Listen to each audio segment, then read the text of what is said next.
Di akhir zaman Rasul mengatakan ini pahit Pak ya, apalagi 1442 Hijriah. Tahun ini Pak 1442 Hijriah ini masuk malam ke-6.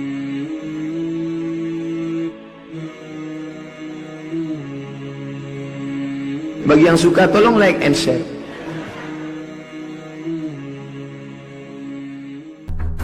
Di akhir zaman Rasul mengatakan ini pahit Pak ya, apalagi 1442 Hijriah. Tahun ini Pak 1442 Hijriah ini masuk malam ke-6 Muharram 1442 Hijriah.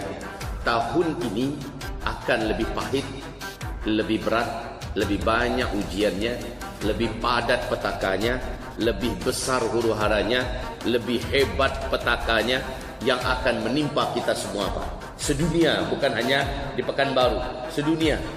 Sebagaimana globalnya pandemi COVID-19, sedunia kena. 200 negara yang dihantam oleh pandemi COVID-19. Maka petaka-petaka besar di 1442 Hijriah ini akan lebih besar, lebih banyak, lebih berat. Ustaz, dari mana Ustaz mengambil kata-kata itu? Pedoman Ustaz dari mana? Jawaban saya sederhana saja. Wahai Bapak Ibu, tolong dijawab. Jawab nanti serentak.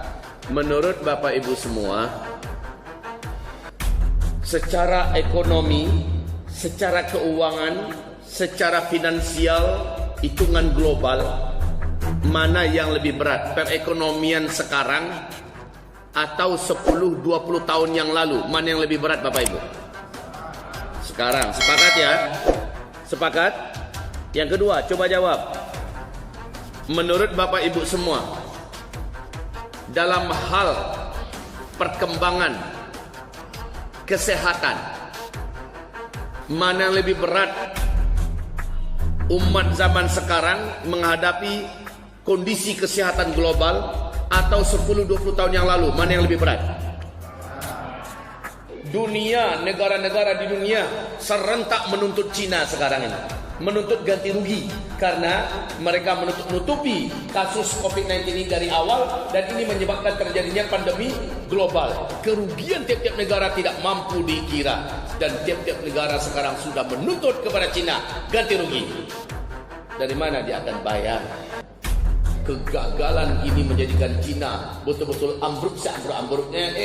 Di waktu yang sama Cina cari masalah dengan India, negara yang sama-sama jahat kepada Islam. India bulan Februari baru saja mengumumkan mengeloloskan undang-undang tersebut mengharamkan orang Islam untuk menjadi warga negara India di negeri India, harus keluar cepat, tidak berhak menjadi warga negara India. Limitnya sampai April. Bila April tidak keluar, maka pemerintah India di bawah Narendra Modi akan membasmi habis bagaimanapun caranya.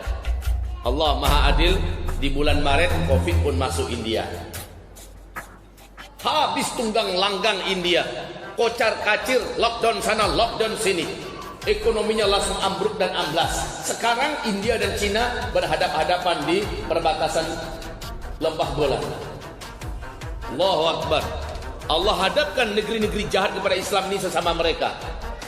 Di waktu yang sama Cina juga membuat masalah dengan Hong Kong, buat masalah dengan Taiwan. Sekarang persiapan dua negeri ini untuk menuju pertempuran besar.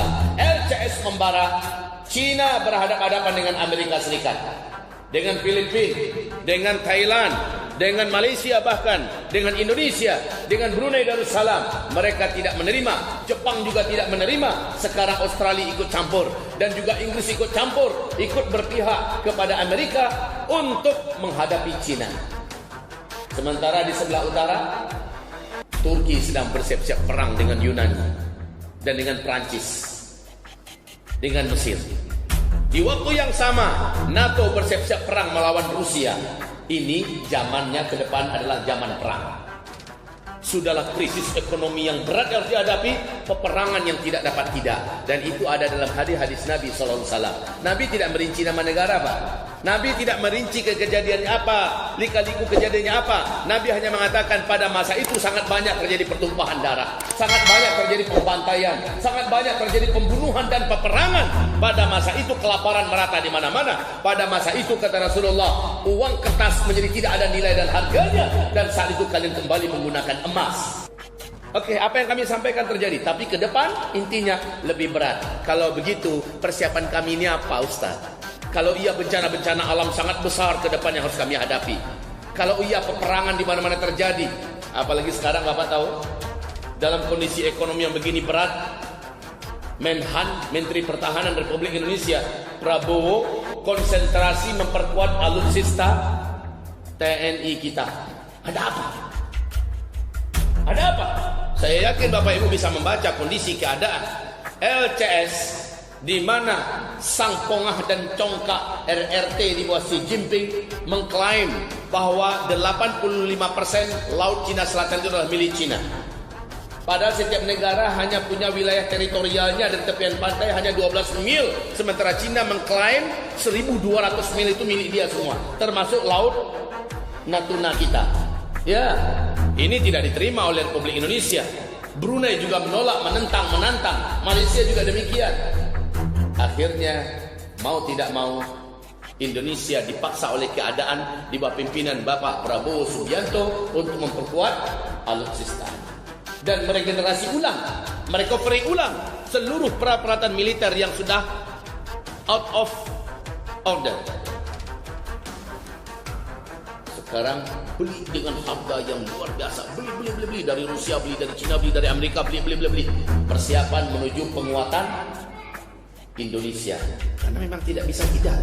Prabowo sudah membaca ke depan, sepertinya sulit untuk bisa mengelak dari harus mempersiapkan perlindungan yang total. Bisa jadi dunia akan menghadapi perang dunia ketiga. Dan apa persiapan Indonesia?